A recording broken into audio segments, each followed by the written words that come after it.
خواتین و حضرات، جب ہم لٹریچر کی بات کرتے ہیں، علم کی بات کرتے ہیں، تو آرٹس کاؤنسل میں ہمیں نہ صرف یہ کہ بک لانچز نظر آتی ہیں، ہمیں عالمی اردو کانفرنس نظر آتی ہے. جب ہم آرٹ اینڈ کلچر کی بات کرتے ہیں تو ہمیں تھیٹر فیسٹیول، میوزک فیسٹیول، غزل فیسٹیول نظر آتا ہے، یوتھ فیسٹیول نظر آتا ہے. اور اب جب کہ ویمن کانفرنس ہو رہی ہے تو مجھے لگتا ہے کہ جس طرح سے یہ کامیابیوں کا سلسلہ شروع ہوا ہے تو انشاءاللہ یہ بھی اسی طرح سے ایک نئی تاریخ رقم کریں گے. میں خود پر استقبالیہ پیش کرنے کے لیے ملتمس ہوں آرٹس کاؤنسل کے صدر جناب محمد احمد شاہ، ستارہ امتیاز، تشریف لائیں. جناب آئی رحمان صاحب، زہرا آپا، جسٹس صاحبہ، کشور نائک اور تمام خواتین حضرات، میں بہت بالکل لمبی تقریر نہیں کروں گا. میں آج صبح کسی چینل پہ بھی گیا اور کل بھی کچھ لوگوں نے مجھ سے ایک سوال پوچھا، عورت کانفرنس کیوں، مرد کانفرنس کیوں نہیں؟ تو ساری دنیا پہ تو مردوں کا قبضہ ہے، سارے وسائل پہ تو مردوں کا قبضہ ہے، سارے حقوق پہ تو مردوں کا قبضہ ہے. عورت کانفرنس اس لیے کہ ابھی وہ سلسلہ، وہ جدوجہد جاری ہے کہ جب ہم ایک ایسا سماج بنانے میں کامیاب ہو جائیں کہ جب ہر سماج میں کوئی کسی سے کمتر نہ ہو، کوئی کسی سے برتر نہ ہو، اور equal opportunity for everybody in education, in jobs, in health sector اور ایوری سیکٹر آف لائف. ہم اس سے بہت دور ہیں بدقسمتی سے. اور ایک اور خرابی ہے جو میں عرض کرنا چاہتا ہوں، جو کانفرنس کا پروگرام ہے یہ میرا اکیلے کا بالکل بنایا ہوا نہیں ہے. اس پہ بہت ساری میٹنگ ہوئی ہیں اور انیس ہارون، امینہ سید، صادقہ صلاح الدین، شہناز راہو، شیریں اور جتنی بھی ہماری بہت ساری اور ساتھی 30-40 خواتین کی مشاورت سے ہم ایک کنسنسس پہ پہنچے ہیں. اور بلکہ میناز بھی میٹنگ میں آئی ہیں اس سے پہلے، اور یہ ہماری کانفرنس چلتی رہی. بات یہ ہے کہ ایک سلسلہ شروع ہوا ہے، وہ یہ سلسلہ شروع ہوا ہے بیشنگ کا. اور ایک بات میں ریکویسٹ کرتا ہوں اپنی ساری خواتین سے کہ یہ بھی ایک ٹریپ ہے. جب آپ کسی موضوع پہ یہ چاہتے ہیں کہ اس پہ سنجیدہ بحث نہ ہو اور اس کو، یہ جتنا بڑا ایشو ہے اس کو نعرے بازی کی نظر کر دیا جائے، اس کو اسکینڈلائز کر دیا جائے، تو وہ پھر اس میں کامیاب ہو جاتے ہیں. یہ ایک بنیادی طور پہ، جیسے میں نے پرسوں پریس کانفرنس میں بھی عرض کیا تھا کہ یہ دنیا کی 3.5 ارب خواتین کا اور پاکستانی سماج کی 10 کروڑ سے زیادہ خواتین کا مسئلہ ہے. وہ چاہے گھروں میں کام کرنے والی ہیں، چاہے ہاری عورتیں ہیں، چاہے مل مزدور ہیں، چاہے گھروں میں کام کرنے والی ہوم میکرز ہیں، ان سے لے کے تمام شعبے، اور چاہے بڑے بڑے دفاتر میں کام کرنے والی خواتین ہیں. تنخواہیں برابر نہیں ہیں، سلوک برابر نہیں ہیں، اپارچونٹیز اس بات پہ ملتی ہیں کہ آپ کتنا نظر التفات، کتنا آپ وہ ڈال سکتے ہیں. تو یہ ایک ایسا معاشرہ. اور ایک اور بات یہ ہے کہ ہم کبھی بھی مہذب معاشرہ کہلانے کے مستحق نہیں ہو سکتے کہ اگر یہ معاشرہ خواتین کی عزت نہیں کرتا. اور صرف عزت کرنا کافی نہیں ہے، صرف عزت کر کے اس کو گھر پہ بٹھا کے عزم معطل بنا دینا کافی نہیں ہے، بالکل کافی نہیں ہے. ہر شعبے میں عورت نے پروف کیا ہے. یہ یہاں بھی بیٹھی ہیں، یہ سامنے بھی بیٹھی ہیں، وہ سب نے ثابت کیا ہے. سمینہ بیگ، اس نے 21 سال کی عمر میں ساری دنیا کی چوٹیاں سر کر دی ہیں. ہماری بے شمار لڑکیاں جنہوں نے گولڈ میڈل سپورٹس میں لیے ہیں، ہماری سائنٹسٹ ہیں، ہماری پینٹرز ہیں. اور پاکستان کو صرف 2 آسکر ملے ہیں 72 سال میں، اور وہ آسکر بھی ایک لڑکی لے کے آئی ہے پاکستان کی. تو میں یہ نہیں کہتا مردوں، ڈاکٹر عبدالسلام نے بھی بہت کام کیا.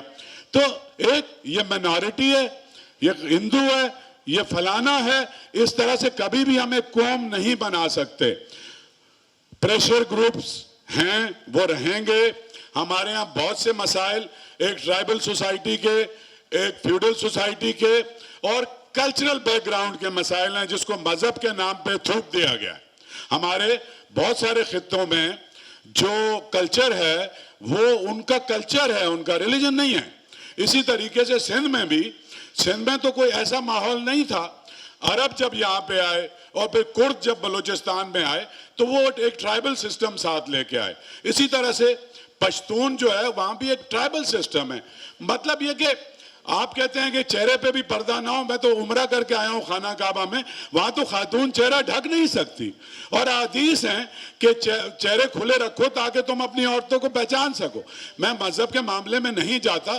جہاں عورت کے حقوق کو سلب کرنے کے لیے مذہب کو ایز اے ٹول استعمال کیا جاتا ہے, تو میں نہیں سمجھتا کہ اس بات کی بھی اجازت ہونی چاہیے. اس کے اوپر ایک ہم نے ڈیبیٹ کا آغاز کیا ہے. آپ ساری زندگی یہ کام کرتے رہیں, یہ ڈیبیٹ شروع ہونی چاہیے, یہ انٹلیکچوئل ڈیبیٹ ہونی چاہیے.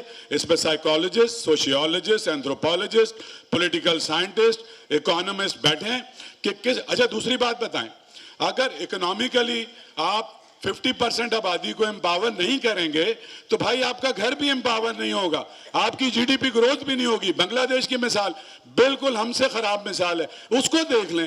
اب میں اکیلا گھر نہیں چلا سکتا, مجھے ضروری ہے کہ میرے گھر میں جو بھی میرے ساتھ رہتی ہیں وہ بھی میرے ساتھ جب کام کریں گی تو کام تب کریں گی جب آپ ان کو ایکول رائٹ دیں گے, اور جب آپ ان کو, اور آپ دینے والے ہوتے کون ہیں؟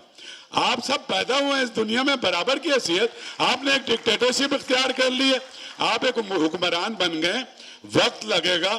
اور دوسری بات یہ, میں اس لیے نہیں کہہ رہا کہ میں مرد ہوں, پتہ نہیں, میں یہ کہہ رہا ہوں بہت ضروری ہے کہ مرد, عورت اور مرد شانہ بشانہ چلیں. اس سماج کے لیے مردوں کے حق میں بھی سب سے بہتر یہی ہے کہ وہ دونوں مل کے کام کریں.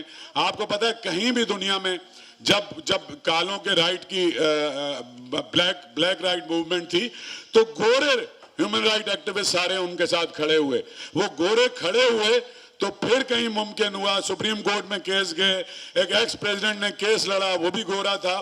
تو میرے خیال میں بجائے اس کے کہ ہم ایک دوسرے کو گالیاں دیں, یہ پورا سماج کھڑا ہو کے, اٹس اے ایشو, یہ ایشو خواتین کا نہیں ہے, یہ سماج کا ایشو ہے کہ وہ خواتین ساری امپاور ہوں اور وہ ایک ایکول سٹیزن ہوں اس سوسائٹی کی, اور اس سماج کو ہم ایک بہتر, ایک سویلائزڈ, ایک پروڈکٹیو سماج بنا سکیں. آپ کا بہت بہت شکریہ.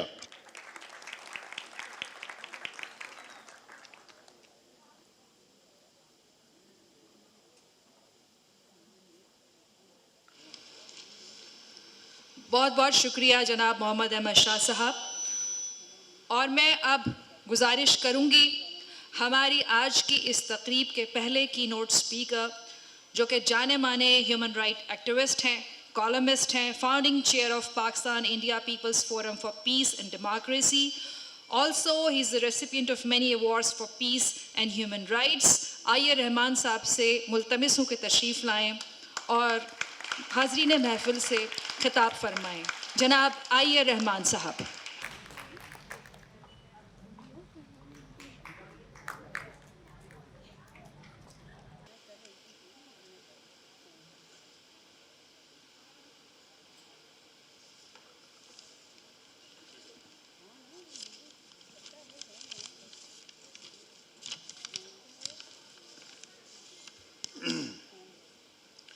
یہ عجیب بات ہے کہ اسٹیج پہ جو ہستیاں موجود ہیں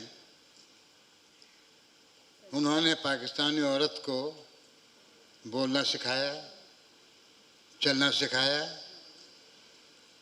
بات کرنا سکھایا, اپنے حقوق کا ادراک سکھایا اور اپنے حق کے لیے لڑنا سکھایا.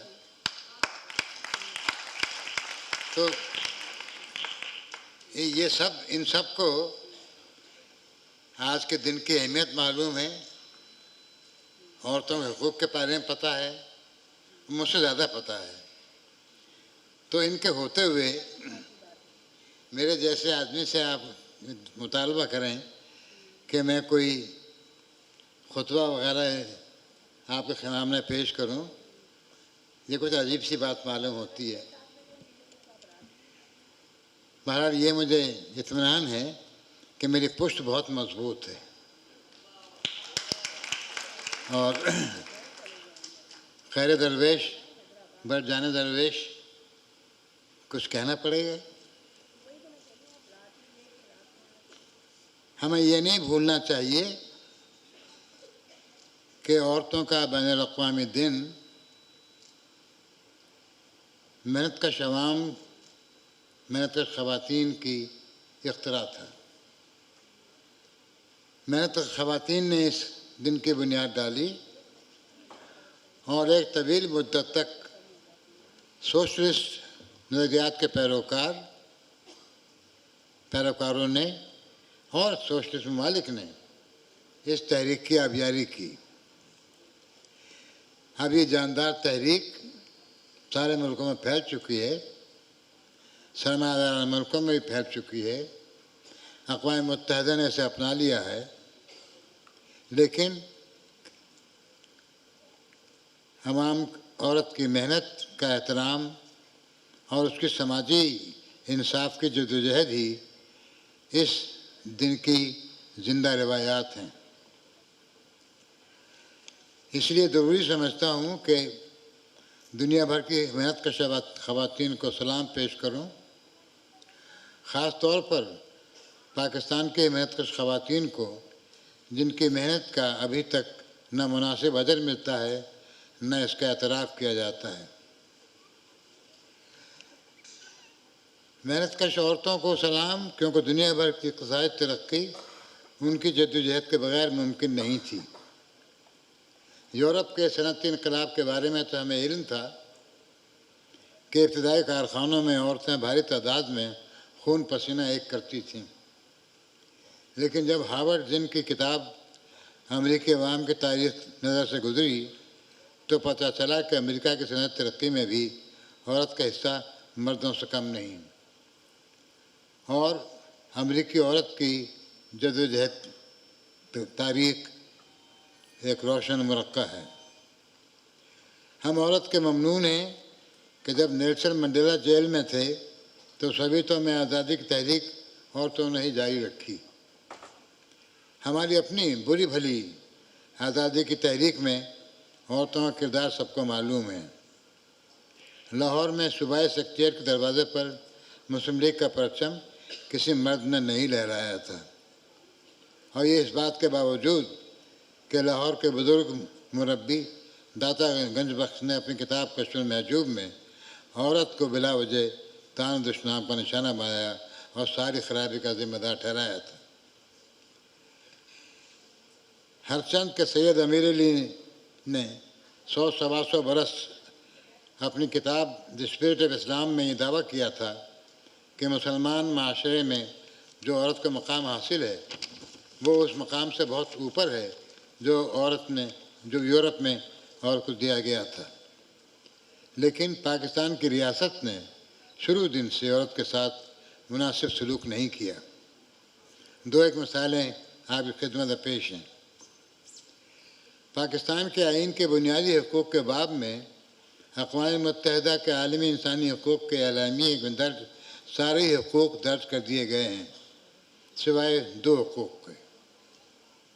ان میں سے ایک یعنی آرٹیکل 16 ہے، جس میں کہا گیا ہے کہ بالغ عمر لڑکیوں اور لڑکوں کو حق ہے کہ وہ اپنی مرضی سے شریک حیات کا انتخاب کر سکتے ہیں، اور دونوں کو شادی کے دوران اور شادی ختم ہونے کے بعد مساوی حقوق حاصل ہوں گے۔ آج تک پاکستانی عورت کا یہ حق آپ کے آئین میں درج نہیں ہے، اور مذہبیت کے جنون میں گمراہ عناصر سارے انسانی حقوق مان لیں گے، لیکن عورت کا اس کا جسم اس کی مرضی ہے تو بہت سے طلبوں میں آگ لگ جاتی ہے۔ مجھے یقین ہے کہ جب احمد شاہ صاحب 10 برس بعد ایسا کوئی جلسہ منعقد کریں گے تو اس وقت بھی پاکستانی عورت اپنی شادی مرضی کرنے کے حق کے لیے لڑ رہی ہوگی۔ دوسری مثال، بنیادی حقوق کا باب 1950 میں مکمل ہو گیا تھا۔ اس میں ایک شق تھی کہ عورتوں کو مردوں کو برابر کام کی اجرت برابر ملے گی، لیکن جب 1956 کا آئین منظور ہوا تو یہ شق ڈراپ کر دی گئی۔ تو جناب پاکستانی عورت سے ناانصافی کا سلسلہ تو آپ کے آئین سے شروع ہوتا ہے۔ ہم سب جانتے ہیں، اب بہت سی مثالیں احمد شاہ صاحب نے دیں کہ پاکستانی عورتوں کی اکثریت محنت کش ہے، خواہ وہ گھریلو کام کہی جاتی ہیں اور اپنے گھر میں مشقت کرتے کرتے اس کی پنڈلیاں سوج جاتی ہیں، یا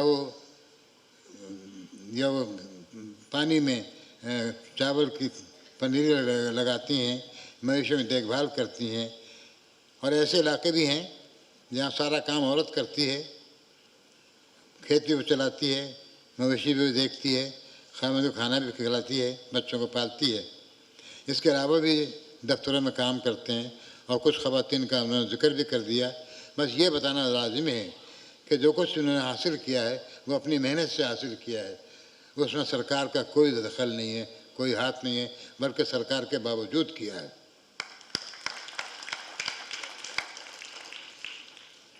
جو اتنی محنت، اکثریت خواتین کے جو محنت کش ہیں ان کی محنت کو تسلیم نہیں کیا جاتا، اس کی مالیت کا حساب نہیں رکھا جاتا، اس کا ادر دینے کی بات بہت دور کی بات ہے.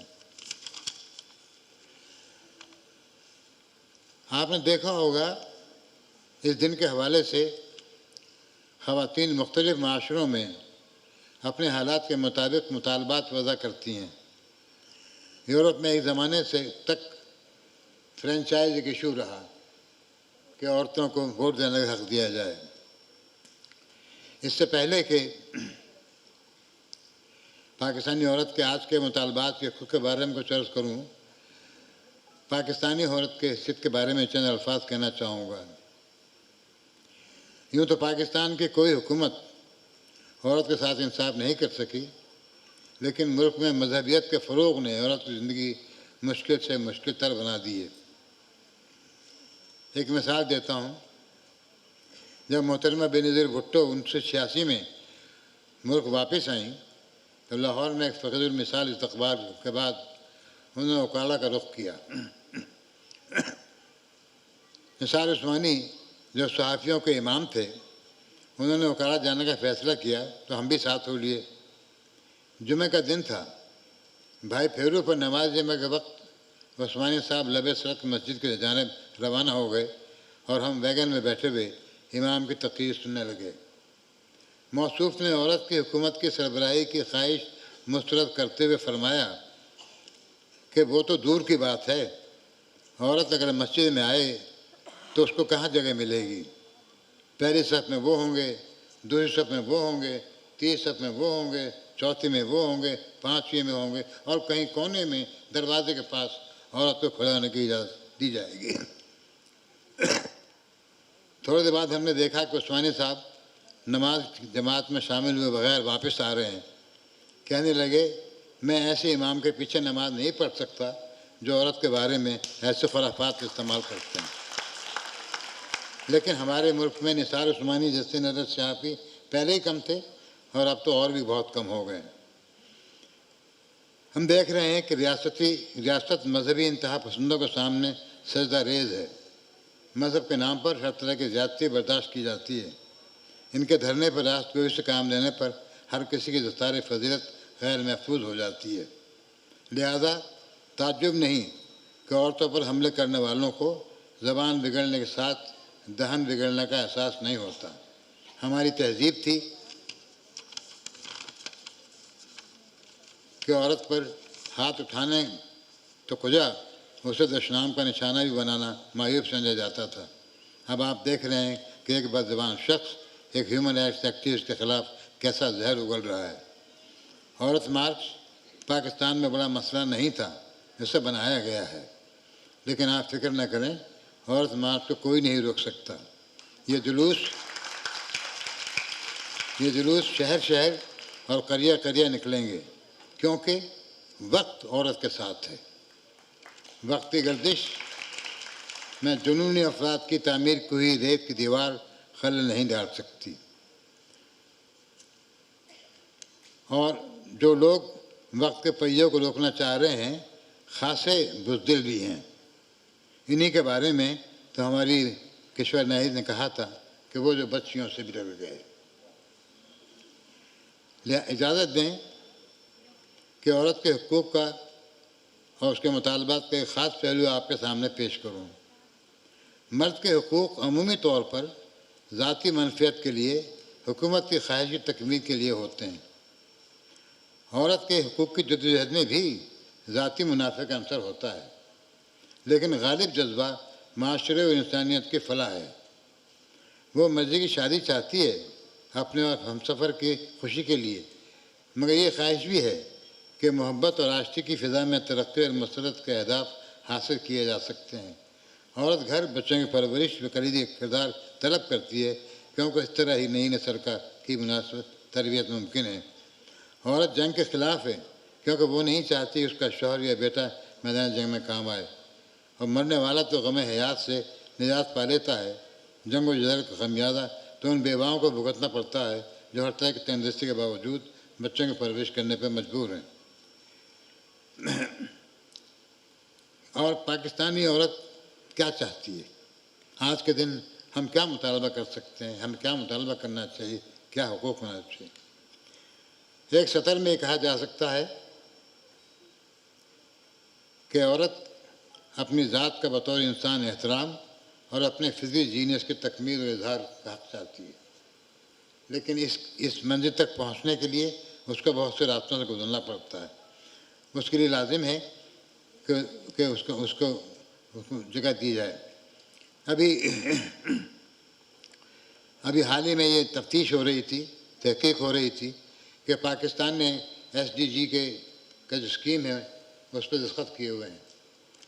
اس میں ایک سسٹینیبل ڈیولپمنٹ گول جو ہے وہ خواتین کے ترقی سے متعلق ہے۔ ابھی نئی جو خبر آئی ہے وہ یہ ہے کہ آدھے ممالک جس میں 2.1 بلین عورتیں رہتی ہیں وہ اس دور میں پیچھے ہیں۔ ہم یہ جاننا چاہیں گے پاکستان کی اس دور میں پوزیشن کیا ہے، کیونکہ یہ بتایا گیا ہے کہ جو سارے اہداف ہیں اس میں ہم پیچھے رہ رہے ہیں۔ اور وہ اہداف کیا ہیں؟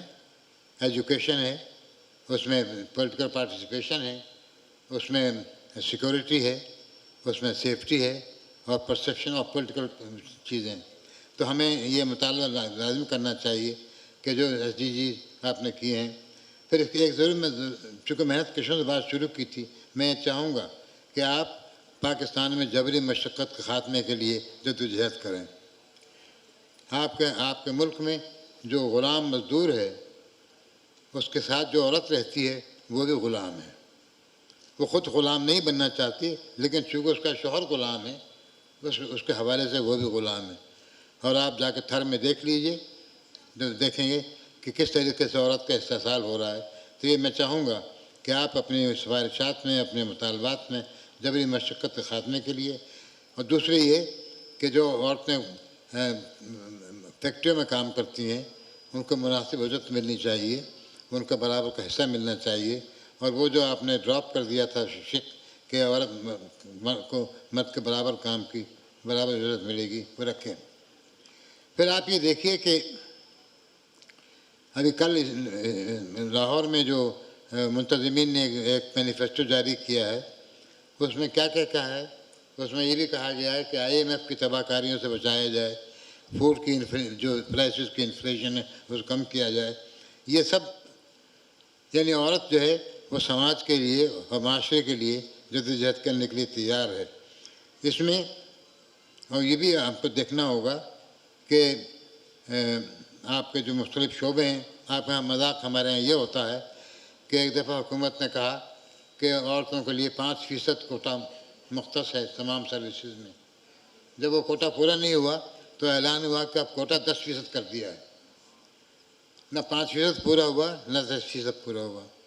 آپ کا مطالبہ ہونا چاہیے کہ پاکستان کے تمام شعبوں میں افرمیٹو ایکشن کے ذریعے سے عورتوں کو ان کو جائز مقام دیا جائے۔ اس میں مقننہ بھی شامل ہے، اس میں انتظامیہ بھی شامل ہے، اور اس میں عدلیہ بھی شامل ہے۔ اب عدلیہ میں بھی اگر آپ خواتین کو موقع دیں گے، اور سپریم کورٹ میں بھی خواتین جج ہوگی، اور ہائی کورٹ میں جو خواتین ججوں کی تعداد میں اضافہ کیا جائے گا تو ممکن ہے انصاف اور شائستگی کے روایات میں کچھ استقلال آ جائے۔ یہ سب باتیں اس لیے ضروری ہیں کہ عورت کے منزل کو آپ محدود نہ کریں۔ جیسے میں نے شروع میں عرض کیا تھا کہ یہ پودا محنت خواتین نے لگایا تھا، تو ان کے حوالے سے اور سماجی انصاف کے حوالے سے یہ سارے جو اہداف ہیں وہ آپ کے سامنے ہونے چاہیے۔ یہ کہ کیسے یہ ممکن ہوگا اور کب ممکن ہوگا، اس کا فیصلہ بھی صرف خواتین کر سکتی ہیں. یہ اس کا فیصلہ کوئی دوسرے نہیں کریں گے. نہ صرف یہ کہ ریاست پر تکیہ کرنا مناسب نہیں ہے، بلکہ اپنی قوت سے، اپنی سوچ سے، اپنے استقامت سے، اور سب سے بڑی بات یہ کہ اپنے اتحاد سے اور یگانگت سے. اختلاف رائے اپنی جگہ پہ ہو سکتا ہے، ہم آپس میں اختلاف کر سکتے ہیں، لیکن ہماری منزل ایک ہونی چاہیے اور ہمارا اتحاد جو ہے وہ قائم رہنا چاہیے. آپ کا بہت بہت شکریہ.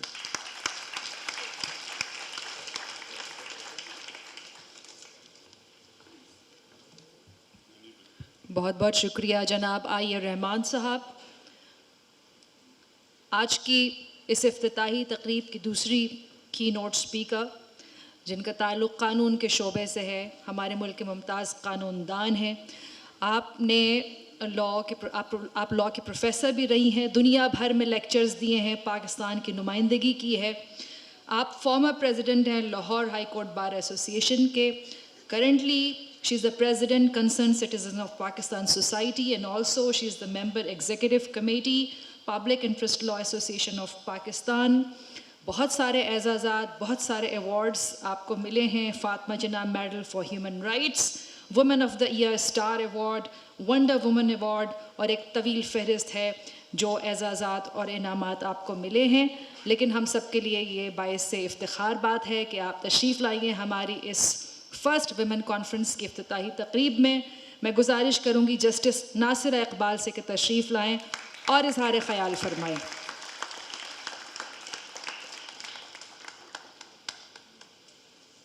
بسم اللہ الرحمن الرحیم. نحمدہ و نصلی علی رسولہ الکریم. محترم سید احمد شاہ صاحب، عائر رحمان صاحب، زہرا نگاہ صاحبہ، کشور ناہید صاحبہ، شیلا رضا صاحبہ اور دیگر تمام ممبران پریزیڈیم، مہمانان گرامی، السلام علیکم. میرے لیے تو یہ بہت بڑی اعزاز کی بات ہے کہ اتنے سارے معتبر خواتین و حضرات میں مجھے بھی شامل کر لیا گیا. حالانکہ میں تو اب یہ کہنے کو تیار ہوں کہ یاد تھی ہم کو بھی رنگا رنگ بزم آرائیاں، لیکن اب نقش و نگارے تاکہ نسیاں ہو گئیں. ایک وقت آتا ہے کہ انسان دوبارہ اپنے بچپن میں چلے جاتا ہے. تو میں سمجھتی ہوں یہی نوبت مجھ پہ تو کم سے کم طاری ہونے لگی ہے. لیکن یہ بھی میرے لیے اعزاز ہے کہ وہ طاری آدھی ہو چکی ہے، تو مجھے یہاں آ کر آپ کے ساتھ ہم کلام ہونے کا موقع فراہم کیا گیا. اور اس کا موضوع یہ تھا کہ پاکستان میں خواتین کے کیا مسائل ہیں اور ان کے کوئی حل ہمارے پاس ہیں یا نہیں. تو سب سے پہلے تو آپ جانتے ہیں کہ یہ تو پدر سری نظام ہے جس میں مرد جو ہیں وہ سمجھتے ہیں ہمیں سب عورتوں پہ فوقیت حاصل ہے، اور جو خواتین ہیں ان کو ہمیشہ ہمارے ساتھ دب کے رہنا ہے. اور بلکہ قرآن مجید کی ایک آیت ہے، الرجال قوامون علی النساء، اور اس طرح اس کا کیا جاتا ہے تعبیر کہ جو مرد ہیں وہ عورتوں سے بہتر ہیں. اس کے بارے علامہ اقبال نے بڑے واضح اپنا ایک خطاب کیا خواتین کے ساتھ. تو انہوں نے کہا یہ بات درست نہیں. الرجال قوامون علی النساء کا مطلب ہے کہ جو مرد ہیں وہ عورتوں کے محافظ ہیں، اور اس وجہ سے کہ وہ محنت سے ان کی کفالت کرتے ہیں.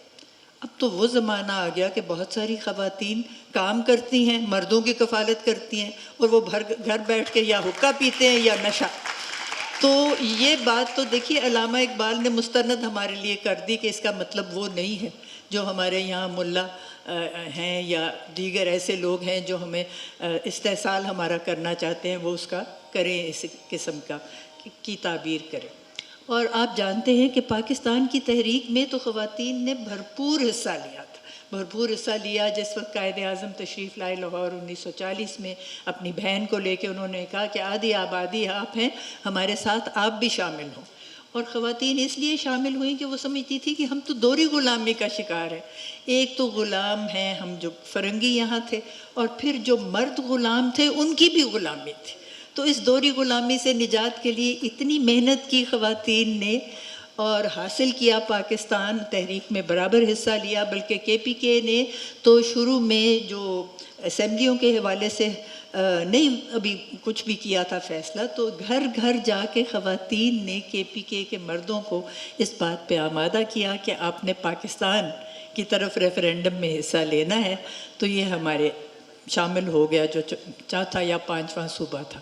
اور جس وقت پاکستان کا قیام ہوا تو قائد اعظم نے فرمایا کہ جس طریقے سے عورتوں نے تحریک پاکستان میں بھرپور حصہ لیا ہے، اب پاکستان کی تعمیر میں اور ترقی میں بھی ان کو اسی طریقے سے حصہ لینا لازمی ہے.